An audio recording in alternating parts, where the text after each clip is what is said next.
16 күн туылған жандар, кармология арнасына қош келдіңіздер. Сіздермен бірге Алтынай Аман.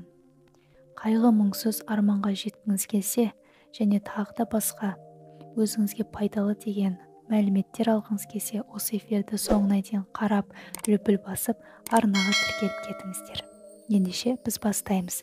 Бірден бала күнгі зақымдардан бастаймыз, себебі сонда көптеген жауаптарды біз таба аламыз. Сіздер өз өміріне жауапкершілік алмаған, оны өзгертуден бас тартатын ата-анаға келесіздер. Яғни бұл кісілер үшін бір тұрақтылық бар, және оны өзгерткісі келмейді. Анаңыз бір қызметте, бір мекемеде 20 жыл жұмыс істеуі мүмкін, ал әкеңіз жайлы айту қиын. Ол мүмкін болған шығар, бірақ өте жауапсыз адам болған, әлде өмірден ерте кетіп қалған шығар. Бәлкім ажырасқан шығарсыздар. Осылардың бірі болуы әбден мүмкін. Ол кісілер сізді әйтеуір бірдеңелерді жасауға үйретеді. Бастан жоғары секірме дейді. Өмірде бәрі оңай, әрі жеңіл деп ойлама дейді. Адамның екі түрі бар, бай мен кедей. Вот біз қандаймыз қазір, сен де сондай боласың дейді. Және ата-анаңыздың осы сөздері сізді напряженияда ұстайды. Себебі сіз бұған іштей келіспейсіз. Сіз басқаша болуы да мүмкін ғой деген ойдасыз. Жалпы бұл аралықты ешқандай адам баласы өзгерте алмайды, себебі бұл период адаптация деп аталады нумерология бойынша. Және бұл 14 жасқа дейінгі болатын аралық, үйрену мен үйренісу аралығы деп аталады. Осы тұста егер дұрыс өтсеңіздер, онда сізде менің қазіргі айтатын минустағы белгілер болмайды. Өте скучный өмірде өмір сүресіз. Бұл жыл немесе жылдарға созылуы мүмкін. Қызығушылық жоқ жерде жұмыс жасайсыз. Содан соң әрине өспейсіз. Алға жүріп бірдеңе жасағанда сәтсіздік болады, жоғалтулар болады, мұңға баттыңыз. Міне осыдан кейін сіз ештеңе өзгерткіңіз келмейді. Яғни бірден жеңіліп қалдыңыз. Ештеңеге ұмтылғыңыз келмейді. Бір сәтсіздіктен кейін егер барлығымыз осылай жеңіліп қала беретін болсақ, онда өмірдің мәні болмайтын еді. Немесе әр жыл сайын әр түрлі мақсат қойып, әйтеуір бірдеңе жасап жатасыздар. Үнемі мақсатқа келгенде ашсыз, әйтеуір мынау жетпейді, анау жетпейді деп барлығын қатарынан ала бересіздер. Содан соң постоянно недовольныйсыздар, прям бәріне. Жаныңыздағы адамдарға жаман информациялармен загружать еткенді ұнатасыздар.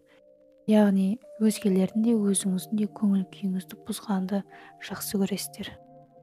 Сыртта бәрі бар, іштей боссыздар. Сізді ештеңе толықтыра алмайды, себебі ештеңе ұнамайды. Жалпы осы ештеңе ұнамау туралы, бәрінен шаршау туралы эфир арнада бар. Онда өте пайдалы ақпараттар айтылды. Қарап шығуға кеңес беремін. Негізі іштің бос болмағаны дұрыс. Ол қаңырап қалған үй секілді болып қалады. Қаңғылған бәлелер кіріп алады. Онда лас болады дегендей, алдымен ішкі үйіңізді сырлаңыз, жинаңыз, ішін жиһазға толтырыңыз. Жылыну үшін пеш жағып, жылытып қойыңыздар. Себебі адамның көңілі суық болса, көзбен көрген кереметтерді демде ұмытады. Сонымен сәтсіздіктеріңізді қиын өткересіздер, себебі сіздің бала күніңіз өте қиын өтті. Соның салдарынан ерте есейіп кеттіңіздер, яғни бала жүрекпен үлкендердің өзі көтере алмайтын дүниені көтердіңіздер. Сіздің жолыңызда сізден қарағанда көпке қолы жеткен сәтті адамдар көп жолығатын болады. Бұл сізді өте ренжітеді, раздраженияда боласыздар. Сөйте тұра, соған қарап ештеңе жасамайсыздар, жылаудан басқа. Бірдеңе жасап, қолыңыз тым болмаса кішігірім бірдеңеге жеткен болса, оған да көңіліңіз толмайды.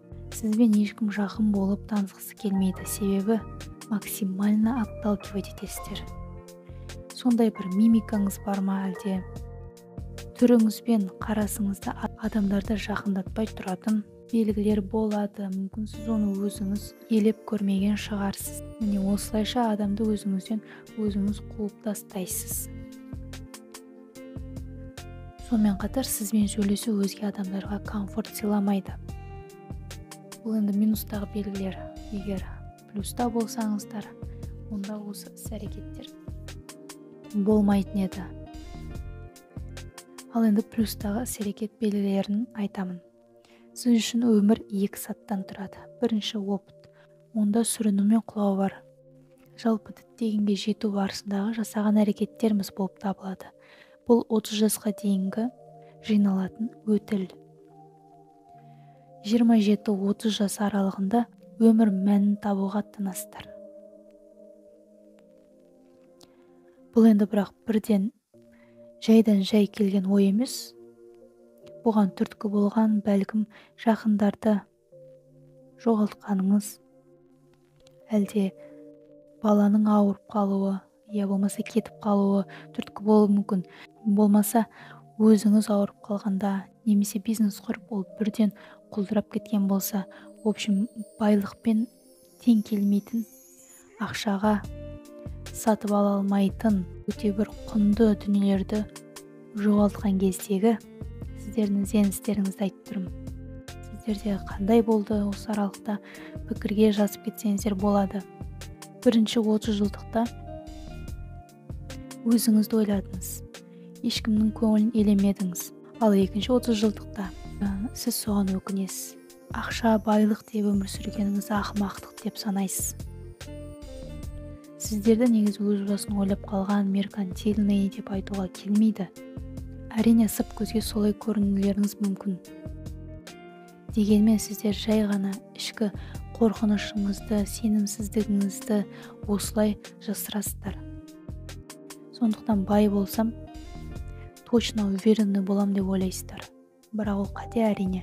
Себебі ешқандай ақша, ешқандай байлық сіздің ішкі әлеміңізді толықтыра алмайды.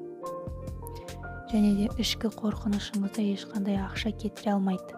Ешқандай дәрігер сіздің ішіңіздегі сенімсіздікті ота жасап алып тастай алмайды. Ақша сізге сенімділік, жүрек тыныштығын сыйлай алмайды. Соны түсінесіздер.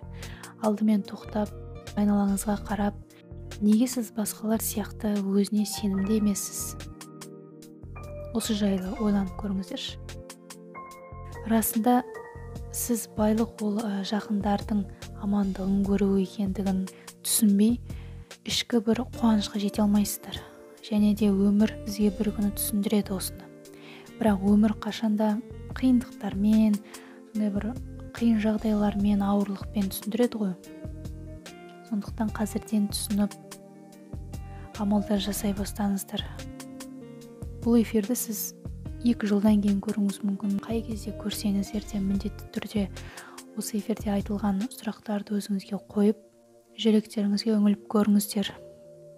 Сәттілік деген ол сіз ойлағандай біреудің алдына бірдеңе дәлелдеуден тұрмайды.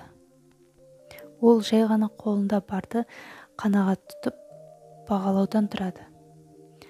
Сондықтан минустан тезірек плюсқа шыққыларыңыз келсе, жалпы нақты осы 16 күн туылған жандар үшін арнайылап жасалған жарық деген программа бар.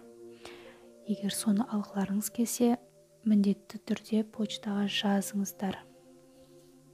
Минустан плюсқа шығудың маңыздылығы өте зор, себебі минустағы кісілер ол ешқашан дұрыс шешім қабылдай алмайды, өмірін дұрыс сүре алмайды. Сондықтан жарық программасы сізге сіздің өміріңізді өзгертуге үлкен бір ықпалын тигізетін психологиялық программа болып табылады.